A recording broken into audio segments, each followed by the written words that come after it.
Thank you for watching this podcast. I have Josh here with me, who I think I met him through a Discord channel, which we have started, which is called the Tradepreneur Hub. And it's basically a community for different field service people in different industry to help each other, just growing their business or generic questions they have about pricing, tips, marketing, anything like that. So, and he is very active in the community, and that's why I thought it would be great to bring him on the podcast series which we are starting. So I will let you do the talking. Josh, can you tell me a bit about yourself? What do you do, and how did you get started? Yeah, of course. Well, my name's Josh. 29 years old. I live in Atlanta, Georgia. I own a plumbing company. I've been doing plumbing for the past 11 years of my life. It's pretty cool. Um, Started off in commercial, new construction, building new buildings, switched over to residential service, did that for 7 years roughly. Joined the plumbing union about 3 years ago and did commercial and like medical service for a couple of years. Got my master's license and then decided to open up my own business. So now I'm doing that. I'm doing mostly residential service. I'm doing some commercial service, some remodel stuff. The business is pretty new, so I'm kind of just doing whatever I can do. Got it, got it. And just, I think you mentioned that you started 11 years back. So is it correct to say that you started when you were 19 years? Correct. Yep. So that's pretty exciting because one of the missions of the community is to help Gen Z, which are current aged people who are around 19 age, get into the trade. So first of all, why plumbing, and what motivated you to start that early on into plumbing? Um, Plumbing was kind of like, an accident. I was in college. I was a biology major back in the day. I didn't know really what I wanted to do with my life, kind of thing. The summer between my freshman and sophomore year in college, I had a friend that was in construction. I went to go work with him on that commercial new construction job site that I mentioned, and I don't know. It was fun, I guess. And I didn't know what I wanted to do in college anyway, so I was like, well, maybe I'll just take a year off college and do this plumbing thing and see if I like it.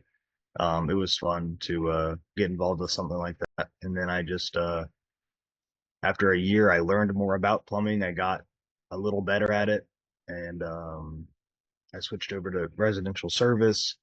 Found that I like to fix things and talk to customers and do that kind of workflow, and just got really good at it as time went on.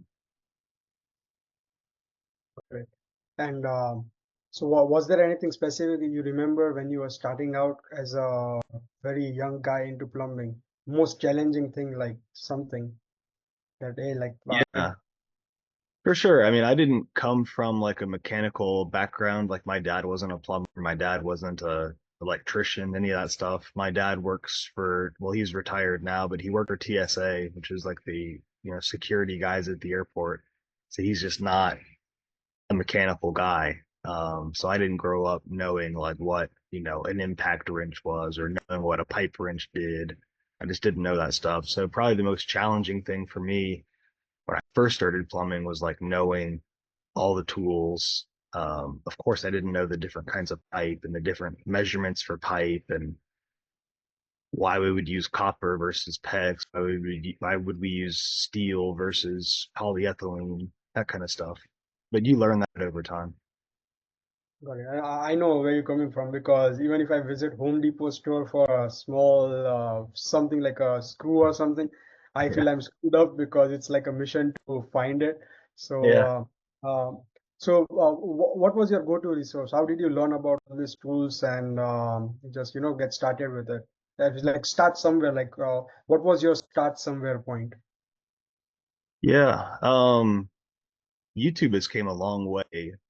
11 years ago, there weren't really a lot of like super popular plumbing people online. But in the past, like 4, 5, 6 years, there's been a ton of people on YouTube. So, like, if I was starting over today, I would probably watch people on YouTube a lot. to try and like learn stuff, I guess. I teach plumbing to apprentices at a technical college near me, and I bring up videos on YouTube all the time, even from like other countries, to be like, hey, this isn't how we do it, but this is how they do it, and you can still learn something. Got it. And I think that also brings me to the second part of the podcast, which I wanted to transition into, is your, like, it was industry intake. That if someone is starting out today, then what would be the best, uh, uh, not a career path, but like a learner's path. So first of all, you mentioned they start from YouTube. That's the great place to start from. But I think you also helped answer this question in the community. So if someone is like, if I wanted to get started into plumbing today, what's like a nice plan to have? Yeah. Um, I mean, I would for sure go get a job as a plumber. That would be like, that's going to put you way ahead of the game because you can watch YouTube videos all day long. But just the reps that you're going to get in when you work as a plumber, if you work 8 hours a day, 5 days a week, all year, you're going to get 2,000 hours of like hands-on experience with plumbing. And if you go, it would take you a long time, but if you go and watch 2,000 hours of YouTube content, you're just not going to get the same experience. And watching 2,000 hours of YouTube, that's I don't know that I've watched 2,000 hours of plumbing YouTube before, but yeah. So I would probably get a job as an apprentice. I would if it was me starting over, I would try and like look in the future and think about, okay, I'm going to be a plumber. What do I want my life to look like in 5 years or 10 years? And like work backwards from there. Like, do I want to? Because you don't want to always be in the field. You want to eventually transition out of that. You want to maybe start your own business. You want to maybe be a plumbing inspector. Maybe you want to learn the computer side of plumbing and do like CAD drawings and like like in like layouts and stuff. Maybe you want to be a foreman. Maybe you want to be a supervisor in plumbing. Um, so just kind of work backwards from there. And then there's so many specialties in plumbing too. So I would maybe try a couple. Like I did commercial new construction for like 8 or 9 months. I was like, I kind of want to fix stuff. So then I got into service. But there's commercial new construction, commercial service, medical service, residential new construction, residential service. There's medical gas install piping. There's backflow install and testing. There's guys who only work on septic tanks. I mean, there's all kinds of little subcategories within plumbing that if I was starting over today, that I would probably want to pick one because I basically did that with residential service. I did that for 7 years. And I enjoy the customer service aspect of it. On commercial service, if you're serving like a production facility or a big office building, or you're doing a meat packing plant or whatever, you're not necessarily dealing with a customer or a homeowner. You're dealing more with like maintenance guy that's at that place already. So it's like a different vibe. So if you're not a people person, you can still be a plumber. If you are a people person, you can definitely be a plumber. That's good. And I think you're reading my mind. I don't know how, but the follow-up question was that what are as we are talking about industry, what are subcategories of being in plumber? Because most people just think it's residential or commercial, but as you said, there is a lot more to it, and it's just Yeah, like you pick one, you try, you don't like, you change, and sure. that's thing. But what's the, if looking at the current market trends of the industry, which one you would say has the most earning potential? Um, the industry has moved into like fab built stuff over the past couple of years, and that's going to probably get even more advanced. What I mean by fab built, I mean that you will design a it's happening more in the commercial space, but you'll design a layout on the computer and then you'll have basically a fab shop where you can put together all of these little subcomponents for a building. And then when you actually get on site where things get more expensive and more chaotic, you already have 80% of the work done, and then you're basically just connecting pipe A to pipe B, on the job site, but all the fabrication work is done in a shop in a controlled environment, and you're not having to do that on a chaotic job site. You're not having to get pipe and fittings and stuff up to the 14th floor of some commercial high rise in Atlanta, Georgia. You can build all that stuff in your fab shop and then transport those fabs up to the job site. Um, so that's kind of a cool thing. Kinda. It's it takes a lot less skill to work in a fab shop because it's like you just have to look at the drawing and basically do what the drawing says or do what your boss tells you to do. And they're automating a lot of that stuff too. So like they'll have machines that can just cut pipe to a certain length. And if you know for this fab drawing that we're going to need 14 pieces that are 10-inch long and 10 pieces that are 12, you know what I mean? It'll just cut Yeah. those pieces automatically. And then maybe you clean them, maybe you finish them to get them ready to be put together. Um, so there's that aspect. If you want to do the commercial new construction side, I would for sure, that would be a good route. Residential new construction, you kind of just have to get in there and do it.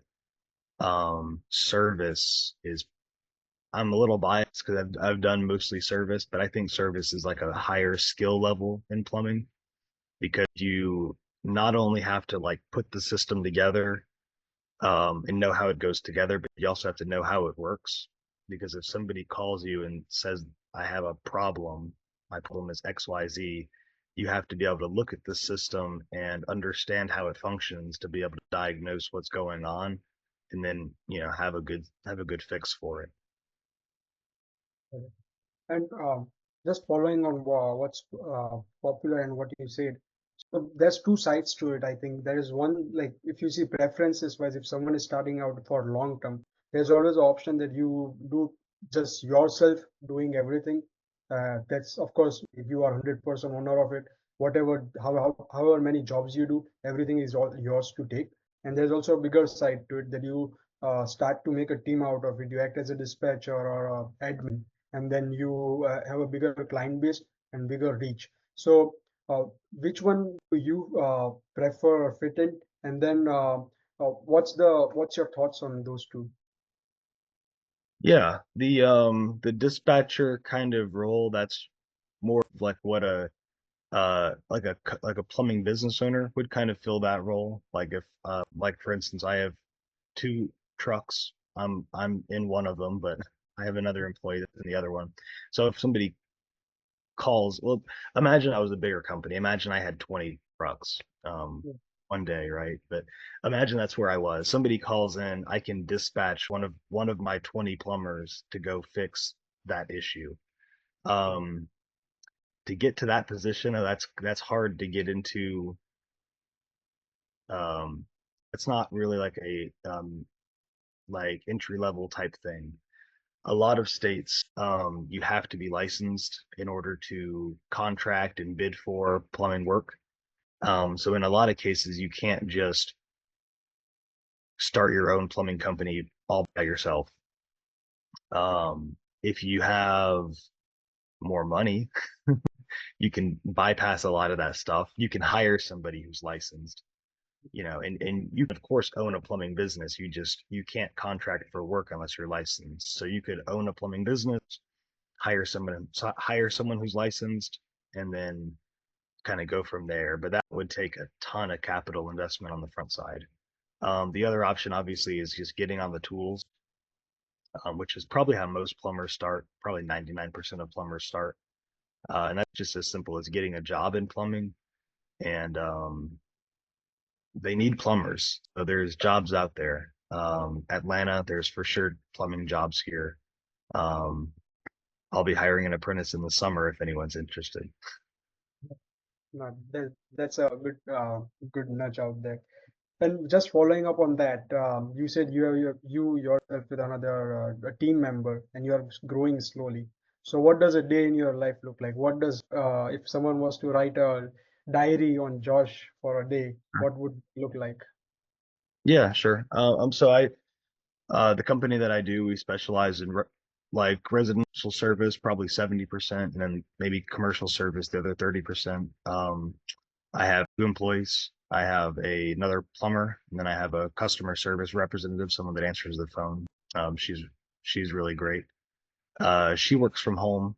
The other plumber that I have, he dispatches from his home. So like the van that I own, he drives that home every night, and I drive the other van to my house where it's currently at.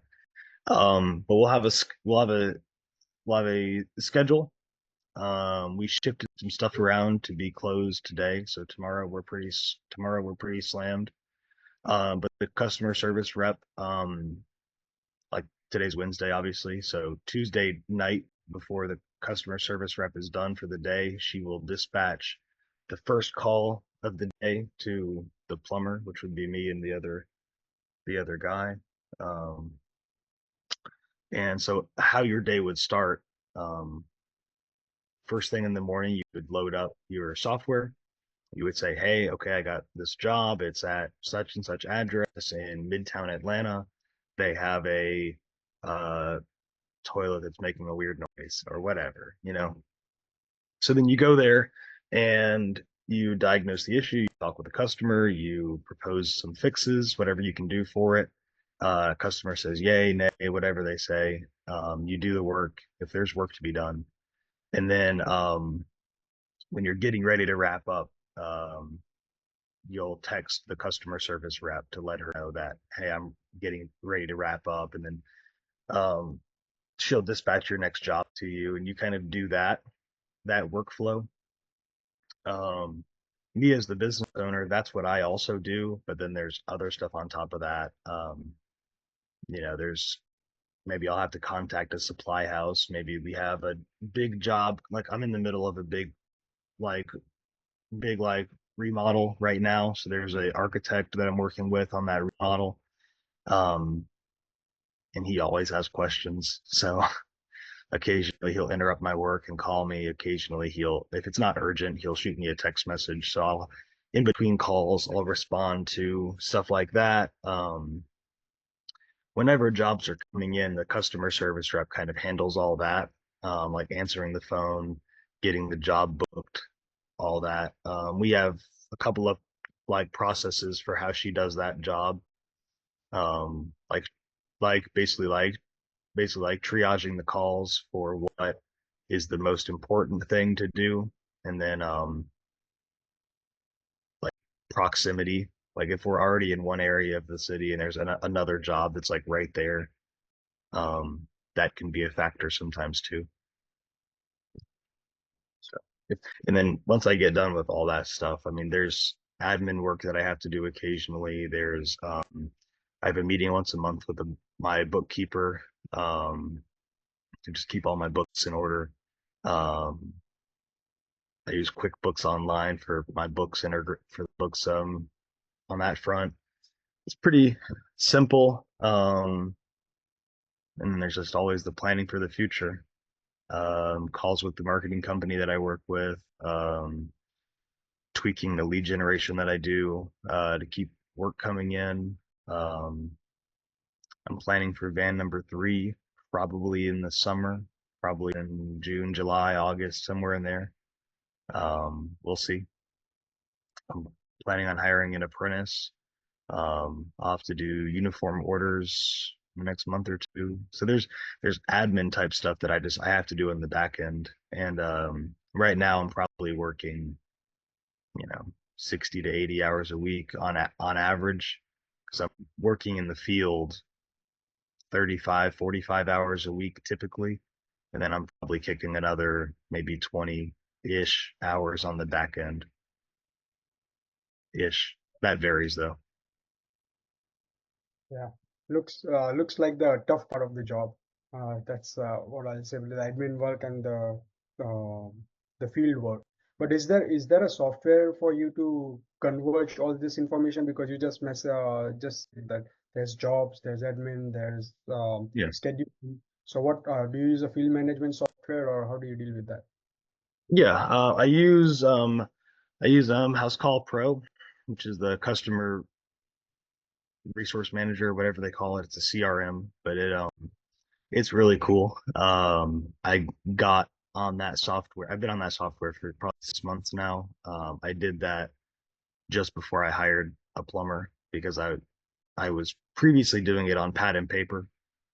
Yeah, I think I mentioned that in the Discord somewhere about doing pen and paper, which was also cool. But it's when you start getting more employees and stuff, doing pen and paper is it's hard to streamline that, I guess, for sure. But yeah, yeah, that's how the booking gets handled. That's how customer job history is saved. That's how service agreements are saved. I mean, I could show you. It's not a very complicated software. I could share my screen and show you how it works. But it's that's right. And was there any barriers you faced or your team when you guys were just in general like starting to use any software? If someone is starting to use any software in your field, what would be the some two challenges which they would face right up off your head? um it was just me when I got on the software, so I didn't have to manage anybody. I could imagine that would suck if you're trying to switch softwares, and because like I didn't know how it worked really when I first got on it. So like if I had a team and I had work going on constantly and I was trying to switch softwares and my other plumber say he was saying like, "Hey, how do I do this and this and this?" And I'm like, "I don't know. Let me figure it out, and then I'll get back with you." So yeah, that could definitely suck. I wasn't as busy back then as I am now. Um, I was probably kicking like 30 to 50 hour weeks back then, so I had a more free time to learn that software, and they help you and stuff too with the onboarding process. But yeah, I could imagine it. I I wouldn't want to do it now. I'm way too busy now. Understood. Understood. And just following up on that is, of course, as you know, we are building a AI-driven software of ourselves. And just talking about more on software, how do you see, especially for plumbers and field service, AI transitioning into the existing workflows and ultimately driving some value out of it, rather than just generating some emails you give to ChatGPT or you ask it to rewrite something? How do you see based on what you know about AI, like transitioning into your work? Yeah, it's something that's going to definitely reshape the workflow on that. Uh it will probably result in a lot of CSRs losing their jobs, honestly. It'll probably, because I've seen examples of AI where AI can, answer the phone in some cases and like have a short predetermined conversation with the customer. Um, so when someone calls in and says, "Hey, my water's not getting hot," or whatever, if you stick to a script, I think AI could probably maybe even do that now. But that even if it can't do it now, it's definitely coming. Other critical job functions, I mean, being able to look at the schedule, look at a map, and say, okay, plumber is in one plumber is in this area. He also has a job opening between 12 and 2. We'll put this job right there. I mean, AI is for sure going to be able to do that once you integrate that into a software. Responding to like Google reviews or Facebook reviews. AI can probably already do that now, especially if you give it like my company right now has 50 something reviews and there's a response on all of them. So I mean, if you gave an AI like here's 50 responses for this company, every time we get a new review, write a response in a similar flavor. I'm sure it can already do that. You just have to integrate it to do that. Um, so yeah, I mean, on the customer service rep side, on the software side, um, now the next couple of years from now, AI is going to be huge. Um, on the plumbing side, like actually doing the work, we're seeing more and more. AI usage and automation. The softwares that we use to do pipe layouts, we're seeing a lot of that starting to get used, like Revit and like Bluebeam. Those are two industry softwares that they will automatically do a lot of like calculations for you, and that's going to probably increase, I'm sure. Definitely. And one thing I agree with you is AI is going to take a lot of jobs. Yeah, That's for sure. It's going to be in the field of IT. That's also, I think, I'm pretty sure. Like, for example, if you want to make a website, then developing a website, if you see 2 years ago, it would have required you to hire a developer, spend like $5,000, 6,000, get in touch with him. He will take 1 month to make it and then complete making it. But right now, the pace of tools, even we ourselves use it in the company, we are able to develop a website within 1 week using just one person. So those hmm. kind of will be coming. And what I think most field service people would benefit from is that itself, that they won't first of all need to rely on others to help them with the tech part of it. Like they would be able to do all the admin work operations easily, spending half an hour of their day like using the softwares. And the second good part is trade is not going anywhere, while the other part of the job is going, which is the repetitive, boring admin work, the doing field work, and actually solving people's problems, whether it's in the house, if it's in building, anywhere. That part is not going anywhere, I think. So with just that last 1 or 2 questions is Sure. one life principle or one just guiding principle that you learn in your career of 11 years that you would give just say to anyone regardless of their age or when they are starting out. It's a good question. Curiosity would probably be a good one, especially when you're first getting into the trade. Asking questions is super helpful. Also doing your own research is super helpful. Um, when I was learning plumbing, I always liked to ask questions, but I also tried to not ask like dumb questions. I um, I tried to value the time of the like bosses and like people that I trained under. So if there was a question that I had that I could find out the answer to, I would just try to personally find out the answer to it so that when I did come to them with a question, it would be a good question and that they wouldn't be like, oh, here's this guy wasting my time again asking me what this piece of pipe is called. He should already know that, blah, blah, blah. Um, when I came into the trades, I had a phone, like the smartphones. I mean, those were already common. So it's super. I mean, I came into the trade in 2014, so it's those were already super prevalent. Everyone had a phone on the job site. Um, 30 years ago, it would have probably been harder to do your own research. Maybe you have to go to the library, God forbid. But yeah, these days, I mean, if you see something on a job site and you're like, hey, what does this pressure gauge do? You can probably Google and figure that out. Or hey, how does this equipment work? You can probably figure that out. So just being curious and just trying to like gain as much knowledge as you can about your field um, would probably be the best thing that I could recommend. Perfect. I think, guys, he nailed it. Curiosity is the main thing, and we hope that you got some great insights from what Josh said. So, with that, thank you for your time, Josh, and we are going to end this podcast. Sweet. Thanks.